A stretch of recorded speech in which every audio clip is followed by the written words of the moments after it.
The first verse of Helplessness Blues, the lead single to the album of the same name by Fleet Foxes, goes, "I was raised up believing I was somehow unique, like a snowflake, distinct among snowflakes, unique in each way you can see. But now, after some thinking, I'd say I'd rather be a functioning cog in some great machinery, serving something beyond me."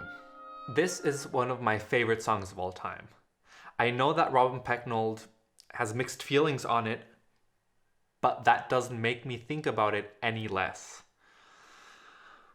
Especially those first few lines. There's something that's always bothered me about them. It might be because the term snowflake has become a pejorative term for the left, and as a lefty myself, I've projected my own values and ideas onto Pecknold's lyrics, and thus don't like him using this word here as a form to disparage himself. Or myself as a self-insert when I belt the song loudly at inappropriate times of the day. Or maybe it could be that I feel like he's almost reached a profound realization, but he just missed the mark. Maybe I can figure this out by overthinking about it, who knows? We're gonna find out right now.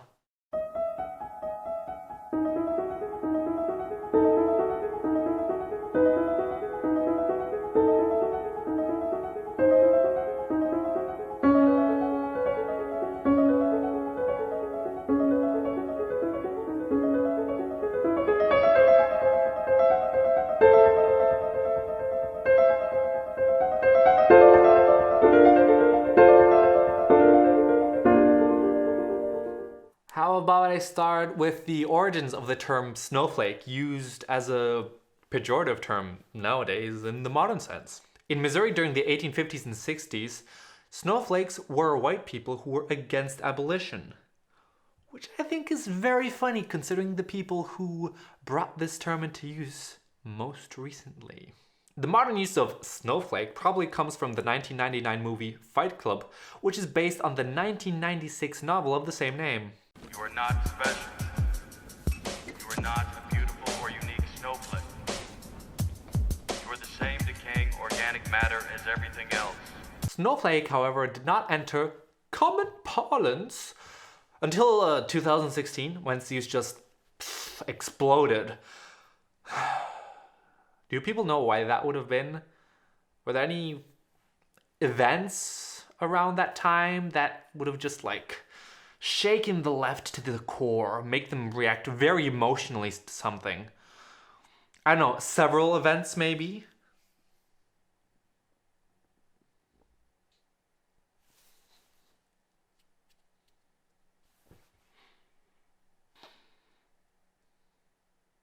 I just seem to be blanking.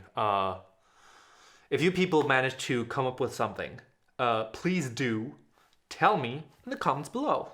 Anyways, the use of snowflake really took off in the summer of 2016 when this British lady, Janice Atkinson, member of the European Parliament, said that some complaints she'd been receiving were nothing more than snowflake nonsense. Again, I don't know what these complaints were about, maybe some policy she had. No? I mean, she's an independent. She couldn't have been that bad, right?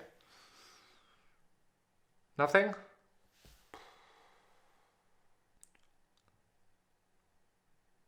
Well, back to snowflakes. As these things often do, it was quickly taken over by the right-wing media in the US, which promptly started using it profusely.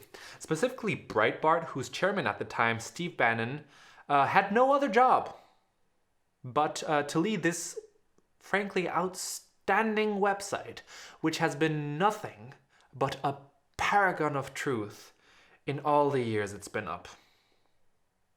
The two times with the most amount of traffic for the term liberal snowflake were Election Week 2016 and Inauguration Week 2017.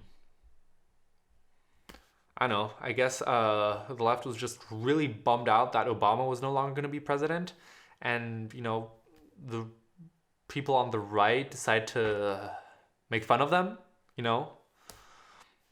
for the lulz. But why did the right throw around the word so much? Because snowflakes melt? I think at the beginning, at least, it was also because of this idea that millennials think that they're all special and unique and that they can't take people criticizing them.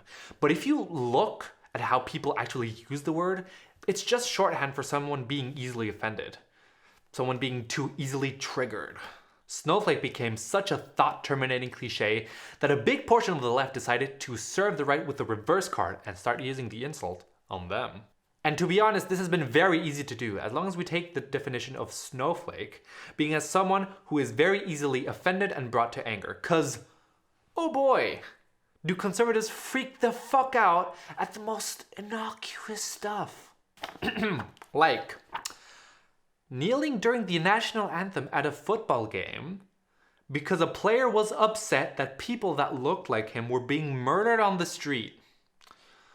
Or, Jesus Christ. Do y'all remember the Keurig debacle? Oh my god. Or the whole thing with Nike? The Gillette drama? If there's one video that really does this topic justice, it is definitely The Snowflake Generation by Sean. But no. I'm putting my goddamn foot down. I am not letting people tarnish the good name of the snowflake any longer. Just no. Fucking Jesus Christ, just stop it. I hereby reclaim the term snowflake as a positive term for myself. I guess if it wants to, the left can have it too. I might have started to think more about the term snowflake and how we use it in the last couple of weeks because a lot of snow has fallen in Germany and I saw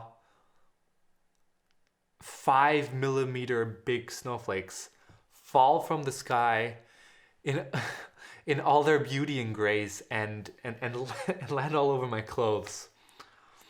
Or I might have read something here or there that might have inspired me to write the script for this video. Maybe. It doesn't, however, matter in the least how I arrived at this thought process.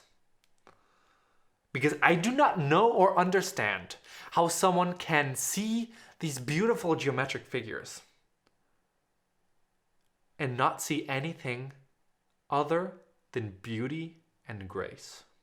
Why is it the fact that snowflakes melt the only reason why we call people snowflakes now? A snowflake melting is the most boring and uninteresting thing it'll ever do.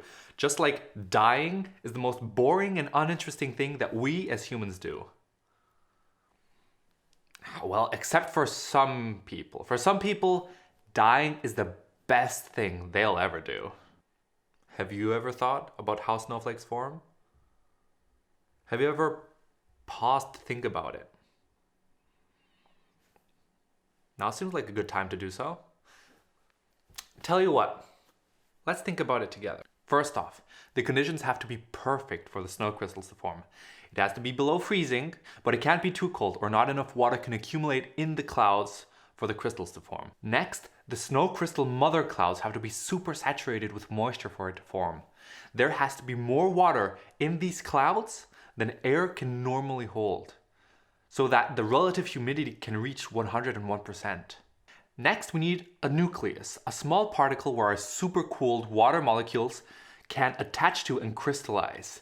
Something like a dust particle or even some soot that's been spewed out of a car exhaust. The molecules then start attaching to each other, but in a very specific pattern. Because of the polarity of the water molecules, the slightly more negatively charged oxygen atoms repel each other, but attract the slightly more positively charged hydrogen atoms. The molecules then start to arrange themselves in the path of least resistance, which, because of the Mickey Mouse shape of the water molecule, means the shape of a hexagon. This basic arrangement in the structure is always the same, which is why snowflakes have 6 sides. And as the snowflake drifts downwards, it grows, as more and more water molecules attach themselves to the crystal. The shape into which it grows is determined by the wind, the temperature, and the humidity of the given day when this delicate crystal falls. Each snowflake tells a unique story of the conditions it was born into and how its descent towards the earth shaped it. There is a finite set of parameters that determine how a snowflake will turn out, and there have been an unfathomable amount of snowflakes that have fallen onto this earth for us to say that each snowflake is unique in appearance. But each snowflake's story is unique. Just like us. There is a 1 in 135 chance that someone out there looks just like you. It's not a very high chance, but it's definitely possible. That doesn't matter though, because your story is different to that other person's. We are all unique. You and me and the cashier lady at the supermarket who, when you first started going there, wasn't very friendly, but is now quite nice. And I still think that that is something to be celebrated. We can also learn from snowflakes. Like George Takei said in an interview back in 2017, the thing about snowflakes is this: they are beautiful and unique, but in large numbers become an unstoppable avalanche that will bury you. Alone, we are weak, but together, we are strong. Especially among the left, we talk this big talk about celebrating uniqueness and diversity, but are fractured into a myriad of small quibbling factions that rarely manage to work together. Alone, each of us following our own selfish way, we are weak and vulnerable. But if we come together in a gust of fury, well, we can fuck shit up. We're at the point where change must be drastic. Grassroots organizing and immediate action are required. The key to this will be, as always, to bring disparate groups of people together to work towards a greater common goal. Solidarity being the key behind all of this.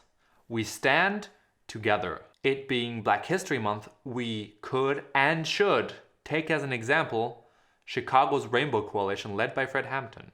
Alone, we are weak. Together, we are strong.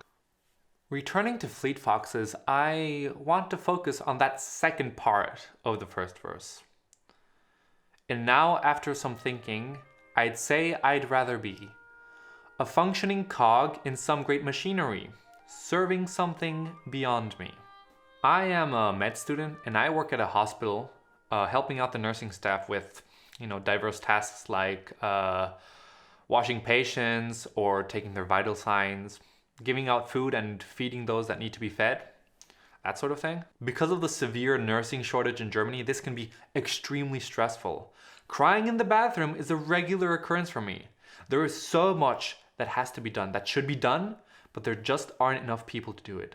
Nurses and doctors alike are so overworked that they tend to become extremely apathetic. Things rarely go like they should on a micro level.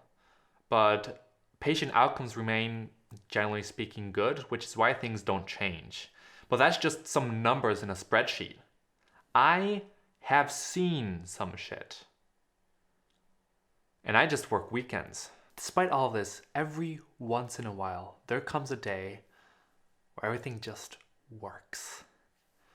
The staff is motivated, the communication between nurses and doctors is good, I get my tasks and execute them well, and I don't have to take part in any visceral, horrifying event that makes me notice just how close to the brink we all are in that place. And on these days, I often barely can speak. I am tongue-tied and dizzy, and I can't keep it to myself. On these days, we are all in sync, and I am a part of this machine whose only purpose it is to improve others' lives. This feeling, this euphoria is what I latch onto whenever I envision our clear, bright future. I want to be a part of a society where people are in sync with each other and with nature, so we can each, as individuals, seek out what it means to be happy for ourselves. It could be working in an orchard until you're sore, or writing a beautiful song from the heart where you sing about a man working in an orchard until he's sore.